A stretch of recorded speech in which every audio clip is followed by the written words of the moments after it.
Greetings, friends. Welcome back to the broadcast. I'm Shawn.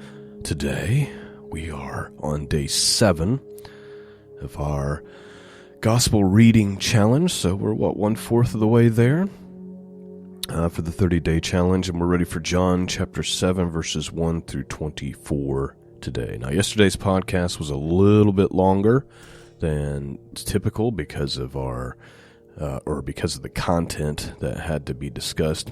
Today's going to be a little more just kind of short and to the point. Not a whole lot of commentary from me. Quick note, please remember this broadcast is 100% listener supported. So if you're being blessed by the work that's being done here, consider supporting it. scriptureandprophecy.com. There's a donate and support tab at the top. Or if you're listening on YouTube, the links are in the description. All right. Chapter 7, the Gospel of John, deals with, the first part is kind of his unbelieving relatives. And the second part is Jesus at the Feast of Tabernacles or Feast of Sukkot. If you're not familiar with that, the Feast of Tabernacles, Feast of Sukkot, it's an 8-day kind of fall harvest festival commemorating the time when Israel wandered in the wilderness of Sinai and the people lived in tents or in tabernacles. It's a little more complicated than that. If you're interested in that subject, on my YouTube channel, there's multiple videos on the feast. And so you could spend hours learning about the Feast of Jehovah through the videos and podcasts that we've already done. All right, let's begin. Let's have a look. The Gospel of John, chapter 7, verse 1.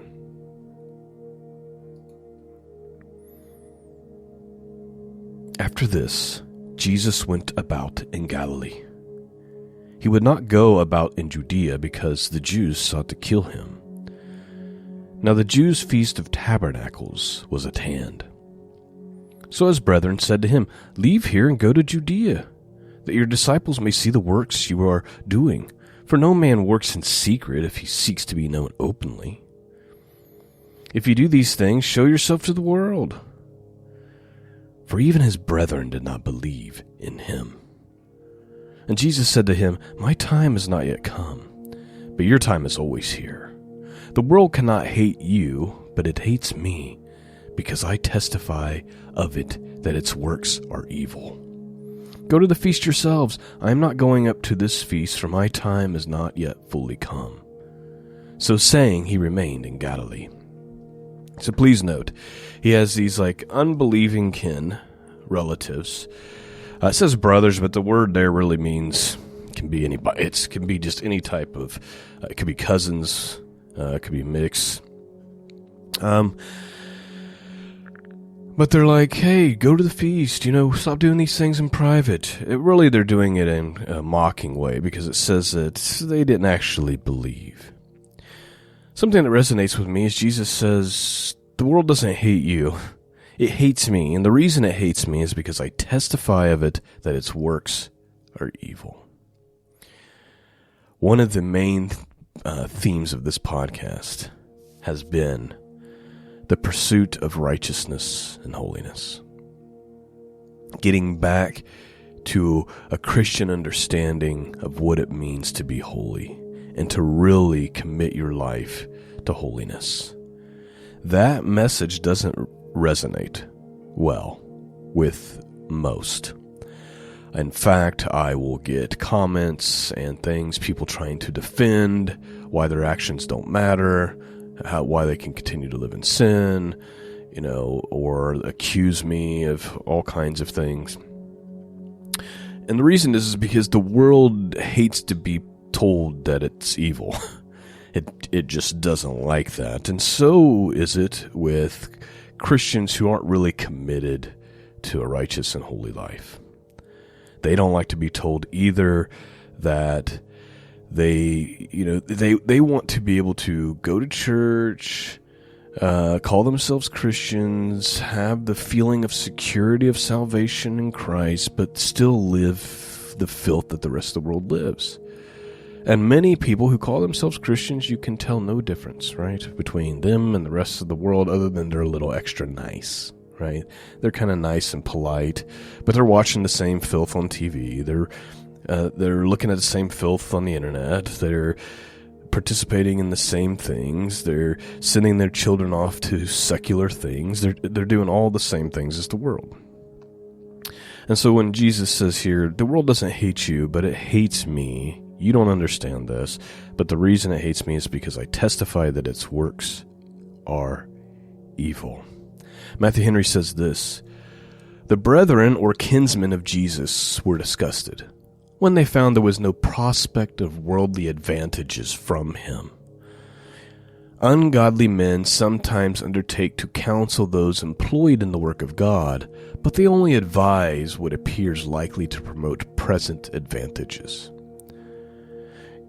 So please note, you see, Matthew Henry's pointing out, they wanted him to go there and do these little tricks and miracles and things because they thought that they might get some type of advantage, use him in some way.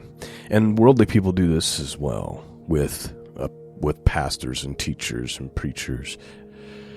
It says the people differed about his doctrine and miracles, while those who favored him dared not openly to avow their sentiments.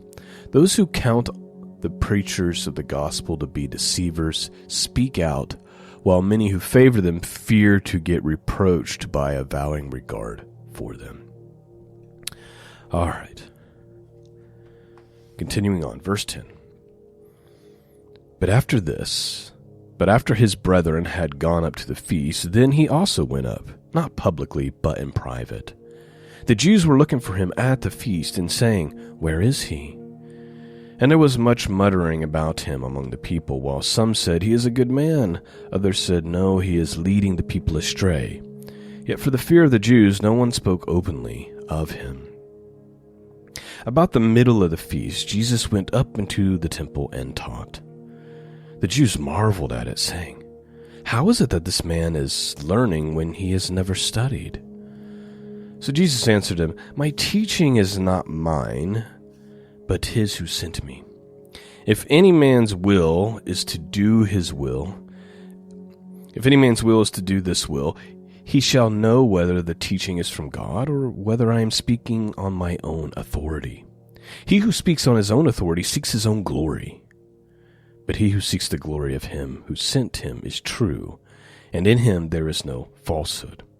Please note, I've mentioned often, a lot of modern-day preachers who set themselves up on a stage with fancy lights and fog machines, and there's no natural light coming into the building. It's all about shining a light on them and their brilliance and their amazing teachings. Are they doing that to bring glory to God, or is it to bring glory to themselves?